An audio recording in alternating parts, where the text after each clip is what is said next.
Abangan na lang po natin. Pero kung ikaw, sinong mga na-aay mo na parang okay kami nito if ever, magiging komportable kang ka-love team?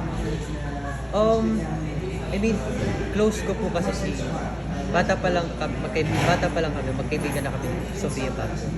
Ay, So, ako when it comes to working with her, yun nga eh, I mean, simula bata kami, bihira kami magkaroon ng trabaho with each other. Laging merong parating, tapos laging nauusan. saan lang kayo nagkasama? Ha? Saan lang kayo nagkasama? Nung bata pa kami sa Oh My Mama with Miss Ina De Belen. Tapos guesting sa Dear Again. So yun nga, mas magkaibigan kami sa Sofia, parang mas, yung close na kami, isa wala na kami kailangan. So I feel like, yeah. Paano? Kaso love team siya. Okay. Allen. So, Yeah. paano yun? I mean, Hindi ko alam. Third party. Third party, good. ay, okay lang sa'yo na gano'n? Third wheel na Magiging kontrabida ang dating sa'yo, lalo na sa mga fans. Nga eh. Hindi ko rin alam kung ano mararamdaman ko or ano masasabi ko doon. Pero yeah, I mean, I'm happy for them.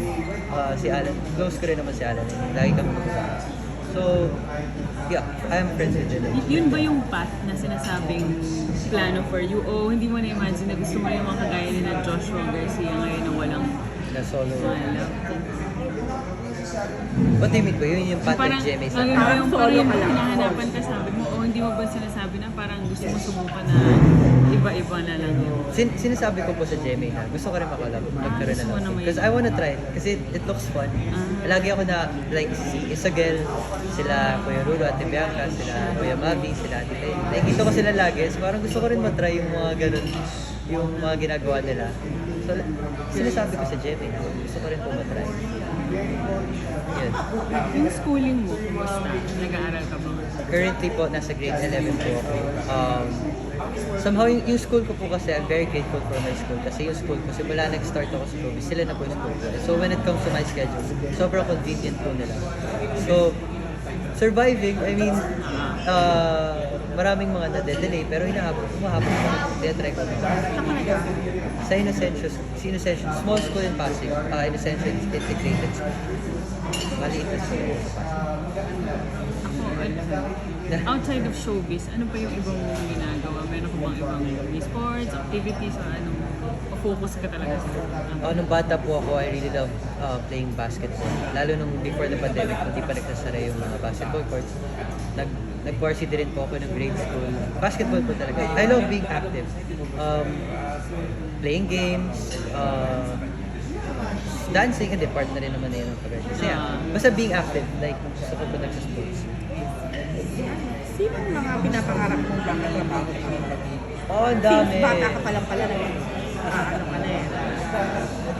Top 3. Top 3. Sabihin sa'yo, top 3 mag... Wait, ang dami. Hindi ko baka maano eh. Wait lang. Yung unang-una mo lang may isip, sabi ng GMA, pag ito binigay mo. Ang gusto ko talaga makatrabaho si Sofia. Talaga. Kasi hindi nga... May diretso ka na, may class ka ba kayo sa Secret. Ay, secret! Hindi, I mean kasi yun nga, di ba, laging nagkakaroon sana ng trabaho, pero maunod, hindi na. So, bata pala ako, gusto ko na siya makatrabaho. Sige. Alam ni stop. Sofia yan. Alam ni Sofia. Anong sinasabi niya? Wala lang, casual lang kami mag-usap. Siyempre, hindi ko dire-diretso sa kanya, gusto ko ito makatrabaho. Hindi kami nagkaroon Kailan nagsimula yan na parang may something ka sa kanya eh? Super fun naman. Hindi, bata pa lang po talaga kasi kami. Like before pa going sa GMA, lagi na kami magkasama. So kami magkalaro ng bata. Siya talaga yung naging kalaro ko ng bata. So, ayun. Feeling mo ba parang nakaano si Allen? Parang, ay sayang, bakit naka-penetrate, nakapasok? Hindi naman, kasi syempre, kaibigan ko rin si Alan eh. And I know kung bakit naman kung di ba kaibigan ko siya, tapos pag-isipan ko siya ng gano'n. Naalagaan naman niya si Sophia, which is nice. Paano kung pag nabasa to ng mga fans nila, magalit kayo? Kaya nga eh. Kasi alam naman din ng mga fans sila sa Google na Talagang open ka lagi na you wanted to work with her. So, yeah, top 2, top 3. top 3, top 2. Top 1 na si Sofia. Gusto ko talaga makatrabaho. Ang dami.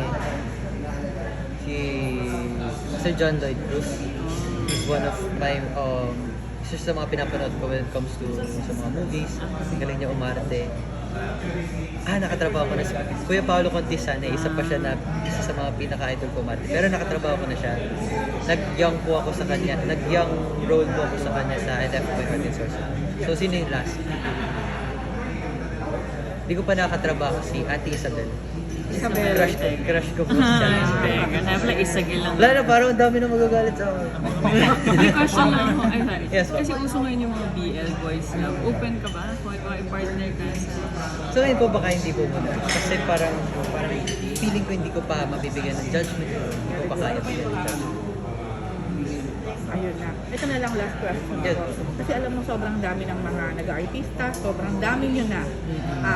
To be honest, marami nga, hindi na namin halos ma-memorize pangalan or pa-collect. Sa Sparkle na lang ang dami nyo rin.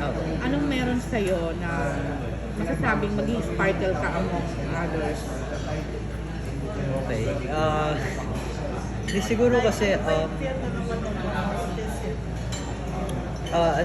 ang dami nangyayari sa career ko. I always tell myself na pinaka-importante sa lahat is yung mabuti akong tao.